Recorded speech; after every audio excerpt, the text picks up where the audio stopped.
ሰላም ጤና ይስጥልን እንዴት ናችሁ? ውድና የተከበራችሁ የፕላስ ኢትዮጵያ ዩቲዩብ ቻናል ቤተሰቦች በቅድሚያ እንኳን ወደ ቻናላችን መጣችሁ እያልን እንግዲህ በዚህ ዓመት ላይ ያለው የኢንትራንስ ውጤት በትናንትናው ዕለት የተለቀቀ ሲሆን በዚህም በአጠቃላይ እስካሁን ባለው ዳታና መረጃ መሰረት 8% የሚሆኑ ተማሪዎች ሲያልፉ ወደ 91.2% አካባቢ የሚሆኑ ተማሪዎች ደግሞ ውጤት እንዳልመጣላቸው መረጃዎች ይጠቁማሉ ማለት ነው። በመሆኑም አሁን ላይ እንግዲህ ካለፈው ዓመት እንደቀጠሉት ላለፉት 2-3 ዓመታት እንደተደረገው በዚህኛውም ዓመትም የሪሚዲያል ውጤት መታወቅ አለበት የሚለው የብዙ ተማሪዎች ጭንቀት ሆኗል ማለት ነው። የሪሚዲያል ቀጣይነትም የተረጋገጠ ሆኗል ማለት ነው። በዚህ ዓመትም የሪሚዲያል ትምህርት መኖሩ ሲታወቅ እንግዲህ የማለፊያ ነጥቡ ምን ያክል ይሆናል የሚለው ደግሞ የብዙዎቻችሁ ጥያቄና ጭንቀት ሆኗል ማለት ነው። እንግዲህ በመሆኑም አሁን ላይ የሪሚዲያል ውጤት ላይ የትምህርት ሚኒስቴሩ ፕሮፌሰር ብርሃኑ ነጋ አዳዲስ መግለጫዎችን እየሰጡ ይገኛሉ። በመሆኑም አሁን ላይ ያለው መረጃ እንደሚጠቁመው ከሆነ ማለፊያ ነጥቡ ከ40% በላይ ለማድረግ እቅድ እየተሰራ እንደሆነ ይናገራል ማለት ነው።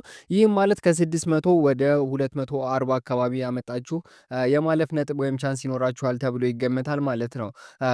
አሁን ላይ ካለው መረጃ አንጻር ይህንን ይመስላል። 40% አካባቢ ያመጣችሁ ተማሪዎች የማለፊያ ነጥብ አላችሁ ተብሎ ቢነገርም ነገር ግን አሁን ላይ ምንም አይነት የተረጋገጠ መረጃ የለም ማለት ነው።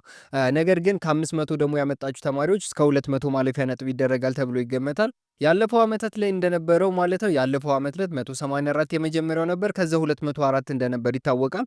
አሁን ላይ ከ220 እስከ 230 ለማድረግ እየተሰራ እንደሆነ ይታወቃል ማለት ነው። ማለፊያ ነጥቡ በዛ ሬንጅ ውስጥ ሊሆን ይችላል።